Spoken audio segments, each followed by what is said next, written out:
Several years ago, my wife Cindy purchased a bag of books from the table of discards at a book sale in support of the public library in Gimli. I hesitate to tell you the town. It's something she does every year, sometimes more often, and it's a real bargain. $2 a bag.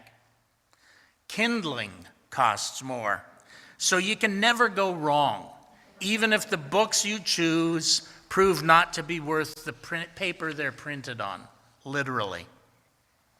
Among several items Cindy added to her bag was a folio-sized volume, less than an inch thick, that she had only opened because there was no title on the cover or the spine. She was curious to know what was inside, and upon opening it, found its handwritten contents. It turned out to be a diary by someone whose name she didn't recognize, but whom I immediately recognized when she showed it to me. She skimmed the contents and realized it was an intimate diary, chronicling the internal struggles of someone especially concerning love and money. And she determined that it didn't belong in a used book sale, so she added it to her bag. I'm not sure she would have paid $2 for it, or even 50 cents. But when she could just add it to a bag of other volumes that interested her at a flat rate, she determined to save it from its ignominious fate.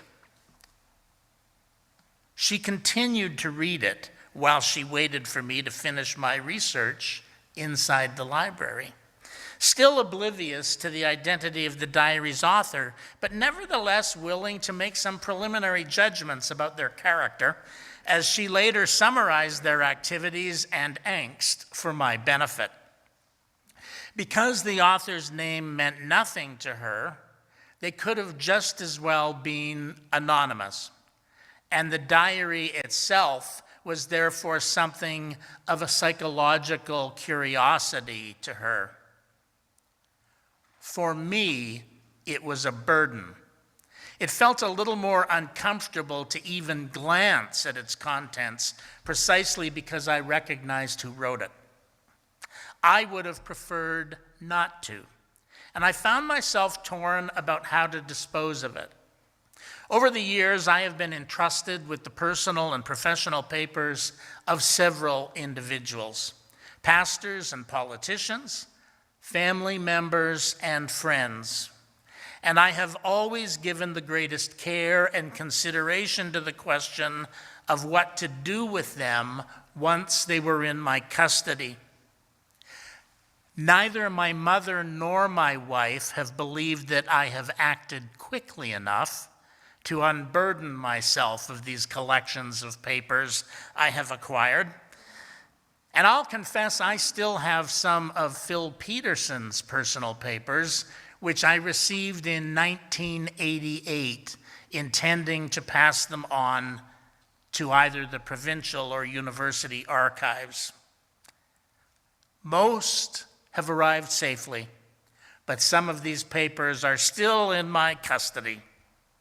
My inner historian says, give it to the provincial archives and ask them to keep it under seal until 70 years after the author's death. My inner pastor says, treat it like the notes from a counseling session and destroy it. Shred it, and then put the shredded remains onto the fire. I only skimmed the document, mostly because I don't really want to know the details. I didn't then, I don't now. Some things once seen can never be unseen, and I'm particularly not good at unseeing things. This diary didn't have genuine historical value, in my opinion. On the one hand, it was a perfectly human document that revealed the struggles we all face. I have passed on similar diaries to the archives, but their contents felt less intimate than this one. On the other hand, its owner was and remains entitled to privacy. How it came to be given to the library in the first place is beyond my comprehension, and how it ended up on the clearance table is beyond my belief. As I glanced at the book, an old song by David Gates came to mind. I found her diary underneath a tree and started reading about me. The words began to stick and tears to flow. The meaning now was clear to see. The love she'd waited for was someone else, not me. In the song, it's clear that the diary was not intended for the singer. It contained words the diarist intended for herself. He had no business reading it, for the record. The singer intruded upon her privacy, only to be hurt in the end. To the extent that I likewise intruded upon the privacy of the author of this diary that Cindy liberated from the clutches of the library, it was only to determine if it contained anything of historical value. Most of what I learned was what not to write in a diary, unless you're intending to be cremated upon your own writings.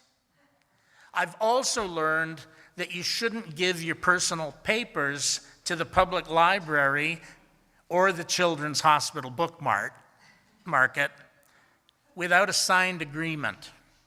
And you shouldn't trust your heirs to dispose of your personal effects when you're gone. Moreover, never mix up your personal journals with your book collection. I was tempted to add this diary to the New Year's Eve fire that year. But I was also a little jealous of the diary. You see, I've never been successful at keeping a diary or a journal, although I've tried to start one on several occasions. And by several, I mean dozens. As a means of recording our daily events and reflecting upon them, it seems to me that the nature of life itself runs contrary to keeping a diary, since our busiest days are precisely the ones when we can spare the least amount of time for the task. What discipline it requires to keep a diary when your life is busy. After an especially full day, I generally find that I need a few minutes to wind down, and then I fall soundly asleep. Or if it's been a challenging day, I toss and turn in bed, rehashing the day's events, or seizing the time to rehearse my shortcomings, which are many. I never run out of content for this evening ritual, and yet those days may be the very days when it is perhaps more important than ever to take time to reflect on the events of the day.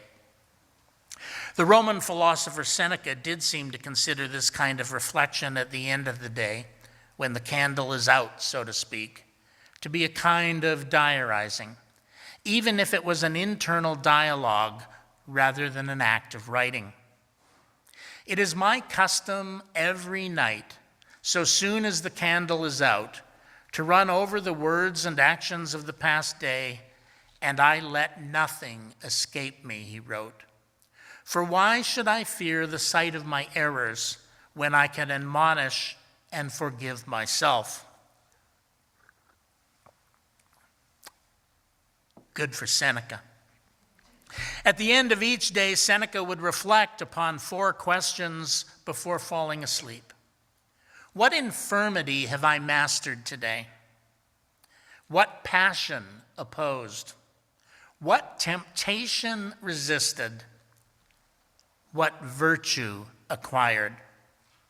And he felt that reflecting upon one's own conduct during the day could lead to improved character and even offer greater peace of mind.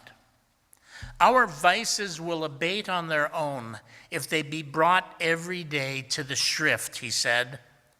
Oh, the blessed sleep that follows such a diary. Oh, the tranquility, liberty, and greatness of that mind which is a spy upon itself and a private censor upon its own manners. Every person would but then look into themselves. If every person would but then look into themselves, it would be the better for us all, he concluded. What can be more reasonable than this daily review of life that we cannot warrant for a moment? He's on to something, I think, although I would encourage you not to write your name in the volume if you use one to record it. Maybe even change the style of your writing to fool others when you're gone. This is like deleting your browser history, it seems to me. And there may be good reason to do so. If Seneca encouraged us to engage in this kind of internal dialogue, a kind of unspoken diary, Homer, the legendary author of the Odyssey, declared, "A human is an animal that writes." How do you like that? I mean, just think about that for a moment. Are you an animal that writes?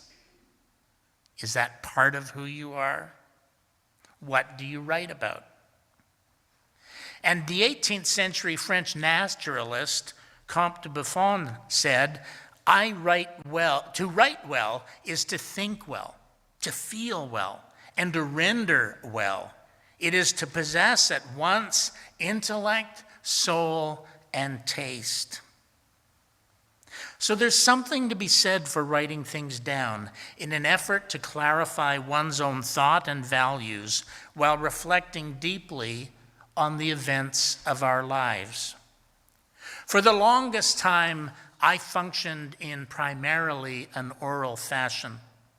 But I eventually realized that if I really wanted to tell the truth about things, I was better suited to write things down. I find it difficult to lie on paper. It's much easier to fabricate things, or at least delude myself orally, than to do so with my pen or my computer, as the case may be. Now, I'm willing to admit that there are famous people in the world today who have no trouble lying about things while using their phones and the little keyboards attached. I'm not one of them. If it's in writing, I really believe it.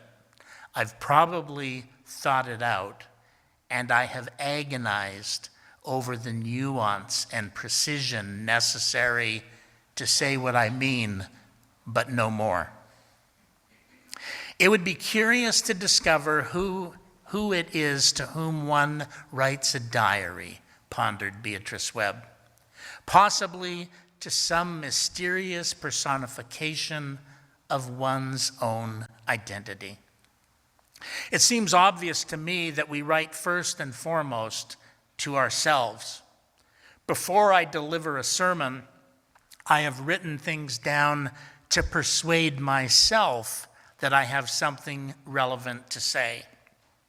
Only then do I dare to share it with others, who are then at liberty to pick it apart as they will and to point out the flaws of what I had thought through carefully.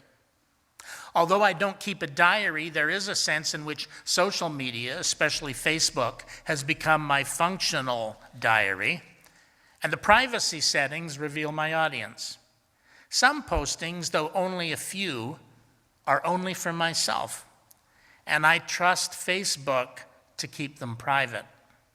Other postings are for close friends only, and some for friends except acquaintances, others for all friends, and the remainder for the public at large. I even have a setting in Facebook that I created for myself that says, acquaintances except conservatives. so that I don't invite online fights that I'm not prepared to engage in at the moment. I also write sermons, of course, which contain a healthy amount of diarizing. They are all intended for that segment of the public known as a congregation, which is why I don't often post a whole sermon online. They are words offered in community, in the context of community. And I also have thousands of notes to myself, some on paper, some on computer, some in notebooks, some on my phone, a few written on napkins or serviettes, if you will, that get tucked away in old books and other places. Mostly these are intended for myself, but some will one day be seen by family and friends, since I'm not very good at cleaning up either my paper trail or my digital footprint. And so I write to myself to remember and memorialize, to better understand myself and the world, to shape my fashion and refine my convictions. I write to the present moment, to bear witness to my convictions, to persuade others of things, to inspire change, and sometimes to keep a record of a viewpoint I hold with passion but may yet change, so that I never fall prey to the notion that I can pretend that I always believed what I believe in the current moment, and that my own thinking hasn't evolved. And I write for the future, to offer a minority report from the era in which we live, to share my experiences, both my follies and my occasional kernel of wisdom. Writing is the result of thinking about things to write about and studying the details of contemporaneous life so that we may set them down, not imaginatively, but accurately, according to David Graham Phillips. For someone whose vocation involves the call and commitment to speak the truth in love, I must admit that I've sometimes found it difficult to speak the truth, at least the whole truth. You see, like other ministers, I've sometimes been besieged by tender-hearted souls who bristle at the truth spoken plainly, on the one hand, or dogmatic zealots who rage back when they hear something they don't like, on the other. So I've often tempered my words to spare others' feelings or to avoid conflict. The simple fact of the matter is that most people prefer a silver-tongued lie to this plain-spoken truth. Garrison Keillor famously said, "It's easier to be a liar than a prophet." So I maintain a small collection of essays, currently 25 in number, each one evolving as time passes, that contain my own innermost thoughts on a variety of topics. I've told some of you about these essays before. In fact, I may have told all of you and simply forgotten. They may never fully see the light of day, but I draw upon these notes to myself for sermons and editorials, if only to remind myself about my own core values. They function like a diary in many ways, but they are ordered thematically rather than chronologically. This little collection of essays is intended as my personal testament about some of the things I've come to believe, the core values I've come to cherish, some of the experiences I've had, and the relationships that have enriched and sometimes complicated my life, expressed as truthfully as I know how to do it. It is necessarily autobiographical. Was that a Freudian slip? Autobiographical? Whatever I said. It is necessarily autobiographical, Biographical. Once again, a new word is introduced from the pulpit at the Unitarian Church in Winnipeg. But it's more than autobiographical. It is a statement, an act of bearing witness intended for posterity, as immodest as that may seem, coming from a man of only modest accomplishments. I've arranged these essays by topic or theme, each representing some important interest in religion or ethics, society or politics. Each is a work in progress, to which I expect to return several times, editing and refining my words until they come as close as possible to what I believe to be the unvarnished truth. A kind of truth I try not to share in sermons. It's too hard.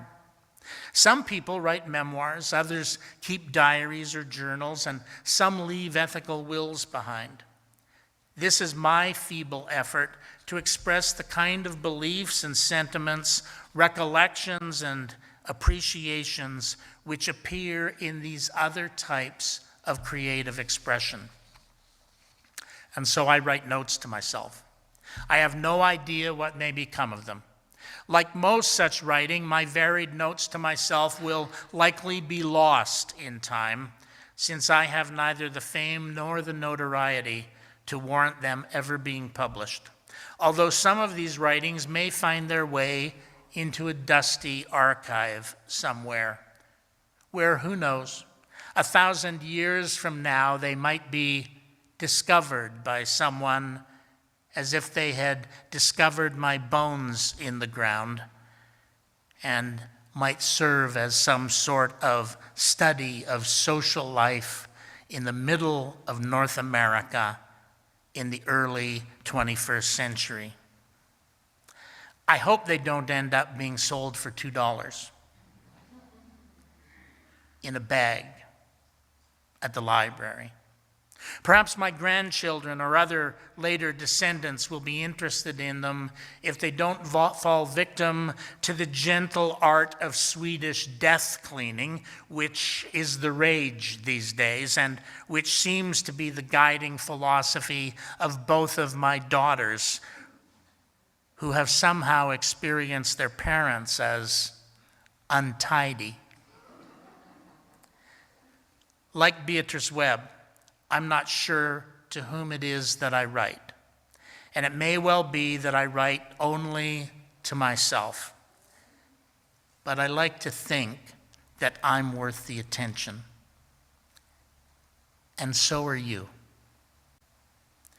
Please join in hymn number 331, Life is the Greatest Gift of All.